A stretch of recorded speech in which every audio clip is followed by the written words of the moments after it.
యాదాద్రి భువనగిరి జిల్లా ఆలేరు పట్టణ కేంద్రంలో గురువారం స్థానిక బస్టాండ్ సమీపంలో కేసీఆర్ పిలుపు మేరకు బీఆర్ఎస్ పార్టీ ఆధ్వర్యంలో రైతులు ధర్నా నిర్వహించారు. ఈ కార్యక్రమానికి ముఖ్య అతిథిగా మాజీ మంత్రి తన్నీర్ హరీష్ రావు పాల్గొని మాట్లాడారు. యాదాద్రి భువనగిరి జిల్లా ఆలేరు పట్టణ కేంద్రంలో గురువారం స్థానిక బస్టాండ్ సమీపంలో కేసీఆర్ పిలుపు మేరకు బీఆర్ఎస్ పార్టీ ఆధ్వర్యంలో రైతులు ధర్నా నిర్వహించారు. ఈ కార్యక్రమానికి ముఖ్య అతిథిగా మాజీ మంత్రి తన్నీరు హరీష్ రావు పాల్గొని మాట్లాడుతూ రైతులకు ఎలాంటి షరతులు ఏకకాలంగా 2 లక్షల రుణమాఫీ చేస్తామని, అన్ని పంటలకు బోనస్ ఇస్తామని, రైతులందరికీ రైతు భరోసా ఇస్తామని చెప్పి రైతులను మోసం చేసిన ప్రభుత్వం కాంగ్రెస్ ప్రభుత్వం అని అన్నారు. ప్రతి రైతుకు రుణమాఫీ చేసే వరకు ఈ ఉద్యమం ఆగదని తెలిపారు. అతి కొద్ది రోజుల్లో కేసీఆర్ రైతు రుణమాఫీ కోసం ధర్నా కార్యక్రమాలు చేపడతారని తెలిపారు. ఈ కార్యక్రమంలో ఎమ్మెల్సీ దేశపతి శ్రీనివాస్, మాజీ ఎమ్మెల్యేలు గొంగడి Sunitha Mahender Reddy, Boodida Bikshamaiah Goud, Musheerabad MLA Gopal, Kyama Mallesh, Kalluri Ramachandra Reddy, Aleru municipal chairman Vaspari Shankaraiah, పట్టణ అధ్యక్షుడు పుట్టా మల్లేష్ గౌడ్, మండల అధ్యక్షుడు Gangula Srinivas Yadav, PACS chairman Mugulugani Mallesh Goud, vice chairman Chinthakindi Chandrakala Murari, municipal vice chairman Murigadi Madhavi Venkatesh, senior నాయకులు పత్తి వెంకటేష్, కొలుపుల హరినాథ్, యాదపాక నాగరాజు, దయాల సంపత్, మహిళా నాయకులు కసగల్ల అనసూర్య, అరుణ, వివిధ గ్రామాల సర్పంచులు, నాయకులు తదితరులు పాల్గొన్నారు.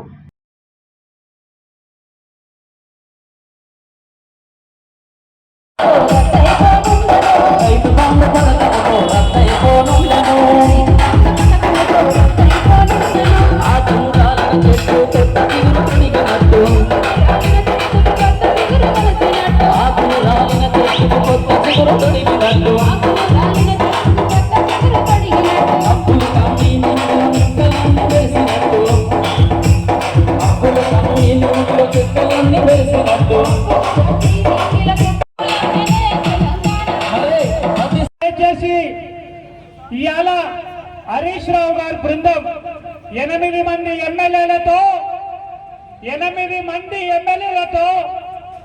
మరి ఇట్లా తొవ్వియాలి, 8 మంది ఎమ్మెల్యేలు ఎమ్మెల్సీలతో అయ్యా లక్ష్మీనరసింహస్వామి ప్రజల కొంగు బంగారం రేవంత్ రెడ్డి మోసం చేసిండు. పాలకుడు మోసం చేస్తే ప్రజలకు ఇబ్బంది అవుతుంది మన బ్రాహ్మణులు చెప్తున్నారు. అందుకోసం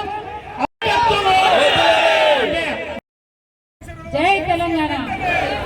కేసీఆర్ గారు వచ్చినాక మీకు తెలుసు, రాష్ట్రంలో పెద్ద ఎత్తున మిషన్ కాకతీయ ప్రోగ్రాం పెట్టి చెరువులన్నీ బాగు చేయించి, పెద్ద ఎత్తున వాగుల మీద చెక్ డ్యాములు కట్టించిండు మన కేసీఆర్, ప్రాజెక్టులు కట్టించిండు కేసీఆర్, రైతుకు 24 గంటల నాణ్యమైన కరెంట్ ఇచ్చిండు కేసీఆర్, రైతులకు సకాలంలో విత్తనాలు ఇచ్చిండు కేసీఆర్, ఒక్క గింజ లేకుండా పంట కొన్నాడు కేసీఆర్, రైతు బంధు పథకం తెచ్చి పంటకు పెట్టుబడి సాయం చేసిండు కేసీఆర్, రైతు బీమా తెచ్చిండు కేసీఆర్. ఇవాళ కాంగ్రెస్ వచ్చింది, ఏమన్నారు అర్రాజ్ పాటలకి ప్రభుత్వాన్ని ఇచ్చిపెట్టాం, మేము అసెంబ్లీలో కొట్లాడతాం, మీతో పాటు ప్రజా ఉద్యమాలు కూడా మనం చేద్దాం. కేసీఆర్ గారు కూడా బయలుదేరతారు తొందరలేనిగా, యాత్రకు బయలుదేరతారు కేసీఆర్ గారు. తప్పకుండా ఈ ప్రభుత్వం మెడలు వంచి రైతులకు ఇచ్చిన హామీలు అమలు చేసేదాకా కేసీఆర్ గారి నాయకత్వంలో ఈ పోరాటం కొనసాగుతుంది. ఇవాళ కొంతమంది జర్నలిస్టులు ముఖ్యమంత్రి సొంత ఊరు కొండారెడ్డిపల్లికి పోయింది. ఆ ఊర్లో అందరిని అడిగితే ఎవరు అడిగినా రుణమాఫీ కాలేదంటున్నట, రూపాయికి 12 మంది రుణమాఫీ కాలేదంటున్నట.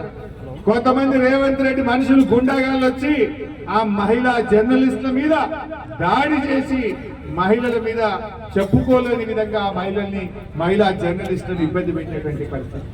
ఇదా ప్రజాపాలన?